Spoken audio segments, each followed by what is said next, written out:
काय ग मम्मी, कसला विचार करतेस?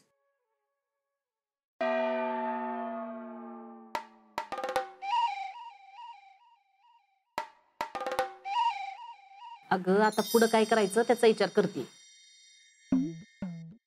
आता म्हातारीला पटवलं कसं तरी रडून, पण अजिंक्य आल्यावर काय करायचं? काय करायचं म्हणजे? अगं आता अजिंक्य येते ना, मग त्यांच्या संग कसं वागावं म्हणजे आपलं काम होईल हीच कळना झालंय. आधीच त्यांच्या डोक्यात राग असेल. हे बघ, आता होतं होईल तेवढं त्यांच्याशी गोड बोलायचं बरं का. हा, आणि आता तू बी थोडे दिवस काय बोलू नको त्यांना. आणि जर त्यांनीच विषय काढला ना तर सावरून घे. खरंय बाई तुझं. म्हातारीला पटवायला जेवढा वेळ लागला ना तेवढा अजिंक्यना नाही लागणार. तसं बी लय साधं बोळ आहेत ग. मी जरा डोळ्यातनं पाणी काढलं ना की लगेच पागळत्याल बघ. मला बी यातलं काही माहितीच नव्हतं. असंच दाखवणार आहे मी त्यांच्या समोर. आणि हे बघ, काय बी झालं तरी त्यांना तुझ्यावर तेवढं चिडू देऊ नकस. अगं म्हणूनच मला यातलं काही माहितच नाही, असंच दाखवणार आहे मी. फक्त त्या शितलीनं काय सांगू नये म्हणजे मिळवलं. म्हणजे अगं मी सुमन काकीच्या पार्लर मध्ये गेली होते ना, तेव्हा मी सांगितलं साखरपुडा आहे ते. अगं तुला काय अक्कल बिक्कल आहे का नाही? ती शितली किती चोंबडी ती माहित नाही बाई. आता ती जर काही बोलली तर काय होईल कळते का तुला? अगं आता मला काय माहित असं काय होणार आहे ते. अगं चांगलं वाईट दोन्ही धरून चालायचं असतंय माणसानं. काय नाही होत. कसं काय होत नाही? अगं त्या शितलीनं बातमी दाखवून अजिंक्यनं भरतीला पाठवलंय, म्हणजे आता त्या दोघात गट्टी होईल. आणि जर तिनं अजिंक्यांना सांगितलं की तुला सगळं माहिती होतं, अगं मग एवढं सगळं केलेलं गेलं की पाण्यात. आता तुमचं लगीन व्हायचं म्हणजे परत शितलीनं जर काय केलं ना तर जीवच घेईन मी तिचा. म्हणून तुला म्हणलं होतं कुणाला सांगू नकस म्हणून. अगं ती सारखी मध्ये मध्ये करते म्हणून तिला तेवढं सांगितलं. अगं होय, पण म्हणून सांगायची काय गरज होती? आता सांगितलं, झालं ते झालं. मम्मी आता पुढं काय करायचं ना त्याचा विचार कर. विचार करून ठेवलाय मी. आता मी चुकले, परत असं काय होणार नाही असं म्हणते. आणि तुला काय माहित नव्हतं असंच दाखव. आता आपण थोडे दिवस त्यांच्या संग गोड बोलायचं, म्हणजे त्यांना असं वाटेल की आपण परत असं काय करणार नाही. हा जीजे, आजा आलास? जेडे, अजिंक्याला वाटतं तू तोंड पडून आतल्या खोलीत जाऊन बस. अजिबात बाहेर येऊ नकस. अगं पाखरू बाजा.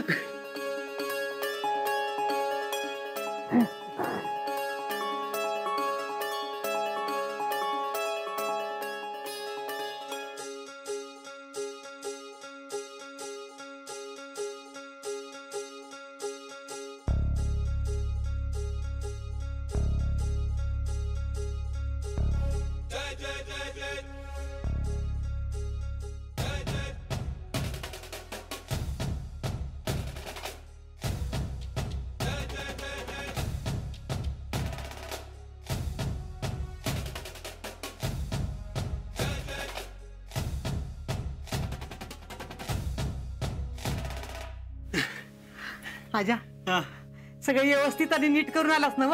होय. अगं मी फिजिकल क्लिअर झालो आणि मेडिकल पण दिली, ती बी होईल. होय, होऊ दे होऊ दे, सगळं तुझ्या मनासारखं होऊ दे आणि लवकर भरती हो.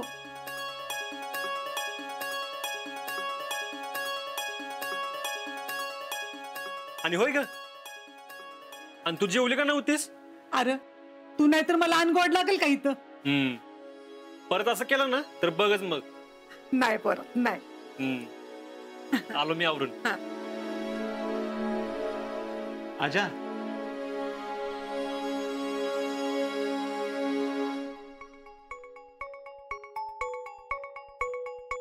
आजा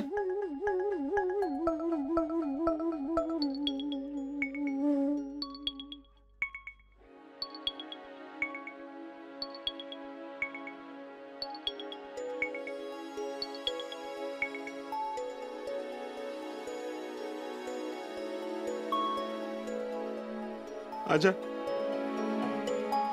तुला राग आला असेल ना रे माझा. अरे नाही मामा, नाही मला राग आला.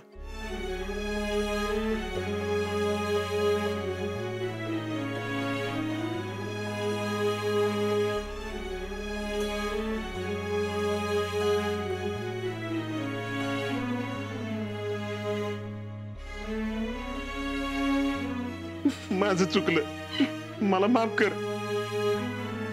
अरे पुन्हा असं नाही होणार.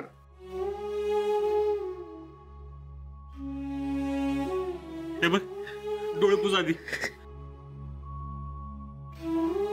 आणि तुला माफ करायला मी काय एवढा मोठा झालोय व्हय? आजा